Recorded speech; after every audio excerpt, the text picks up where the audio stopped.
প্রধান উপদেষ্টা ডক্টর মোহাম্মদ ইউনূসের কাছে বিচার বিভাগ ও জনপ্রশাসন সংস্কার কমিশনের প্রতিবেদন হস্তান্তর করা হয়েছে। বুধবার দুপুর 1টার দিকে এই দুই সংস্কার কমিশনের প্রতিবেদন হস্তান্তর করেন দুই কমিশনের প্রধান। ধুলো, ময়লা ও ক্ষতিকর ধূলিকণা থেকে নিমিষেই মুক্তি দেয় চৌধুরী এয়ার পিউরিফায়ার। এর শক্তিশালী সাকশন ঘরের কোনায় কোনায় লুকিয়ে থাকা সকল ধুলা টেনে ফিল্টার করে এবং বের করে আনে নির্মল ও স্বাস্থ্যকর হাওয়া।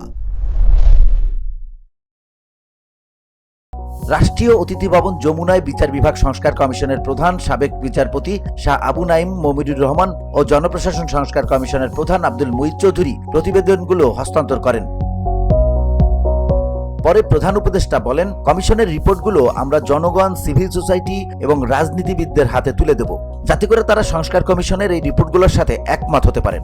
আমরা নাগরিক হিসেবে যে আমাদের একটা দাবি আছে, অধিকার আছে, সেটা ভুলে যাওয়ার অভিজ্ঞতা, নত জানু হওয়ার অভিজ্ঞতা। সংক্ষিপ্ত সার যেটা আমাদেরকে দিলেন, সেটাতে একটু আশা জায়গায় যে হয়তো আমরা এটার থেকে মুক্ত হব, আমরা সত্যিকার ভাবে নাগরিক হিসেবে অধিকার ফিরে পাব, এটাই আমাদের প্রত্যাশা। এবং আপনাদের এই রিপোর্টের মাধ্যমে সে প্রত্যাশা পূরণ হোক। আমরা এখন সংস্কার কমিশনের রিপোর্ট হিসেবে জনগণের হাতে দিয়ে দেব এবং রাজনৈতিক দলের হাতে দিয়ে দেব, সিভিল সোসাইটি অর্গানাইজেশনের কাছে দিয়ে দেব, যাতে করে তারা একমত হতে পারে যে এগুলো করে ফেলা ভালো। প্রধান উপদেষ্টা আশা প্রকাশ করেন, এই সংস্কার কমিশনের রিপোর্টগুলো জনগণের কাজে আসবে এবং শুধু বাংলাদেশ নয়, বিশ্ববাসীর জন্য এই কমিশনের রিপোর্টগুলো অবদান রাখবে বলে মন্তব্য করেন অন্তর্বর্তী সরকারের প্রধান উপদেষ্টা ডক্টর মোহাম্মদ ইউনূস।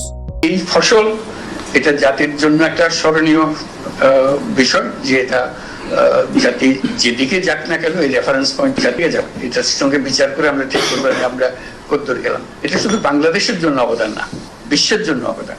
কারণ এটা সব জাতিকে এটা ফেস করতে হয়। কষ্টের ফসলটা সারা পৃথিবীর প্রাপ্য, শুধু বাংলাদেশের প্রাপ্য না। তারা তাদের বৌগিতে, তাদের কনটেক্সে তারা বিচার করবে, কিন্তু জিনিস ইস্যুটা তারা তাদের মতো করে দেখবে এবং তারা যখন তাদের দেশের জন্য চিন্তা করবে বা একটা প্রস্তাব আনবে, পার্লামেন্টে একটা প্রস্তাব আনবে, এগুলো ঘাটাঘাটি করবে যে ওরা কি একটা ছিল, ওরা কি পরামর্শ দিয়েছিল। মালয়েশিয়ান প্রযুক্তিতে তৈরি অত্যাধুনিক cleaning machine modern vacuum cleaner যে কোনো ধরনের ধুলো ময়লাকে পরিষ্কার করে ঘরকে করে তুলুন চকচকে ও আকর্ষণীয়। Modem, brand of luxury. পরে সংস্কার কমিশনের রিপোর্টগুলো নিয়ে সাংবাদিকদের মুখোমুখি হয়ে কথা বলেন প্রধান উপদেষ্টার প্রেস সচিব শফিকুল আলম। স্বতন্ত্র তদন্ত সংস্থার কথা ওনারা বলেছেন। আপনারা জানেন যে বাংলাদেশে যে ক্রাইম যেগুলো হয় সেগুলো সাধারণত পুলিশ তদন্ত করে। তো অনেক ক্ষেত্রে দেখা যায় পুলিশকে তো পলিটিক্যাল গভর্নমেন্টগুলো ইউজ করে। তো ফলে যেই তদন্তটা হয় সেটা আসলে তার পলিটিক্যাল মাস্টার্সকে হ্যাপি করার জন্য অনেক ক্ষেত্রে তদন্ত হয়। আমরা অনেক দেখেছি যে বাংলাদেশের বড় বড় কেসগুলো কিভাবে কুলুষিত হয়ে গেছে পুলিশি তদন্তের কারণে। পুলিশের তদন্ত খুবই ফল্টি এবং অনেক ক্ষেত্রে এটা ম্যানিপুলেট করা যায়। তো সেই জায়গায় ওনারা বলেছেন যে একটা স্বতন্ত্র তদন্ত সংস্থা করার কথা বলেছেন। VOD Bangla news desk.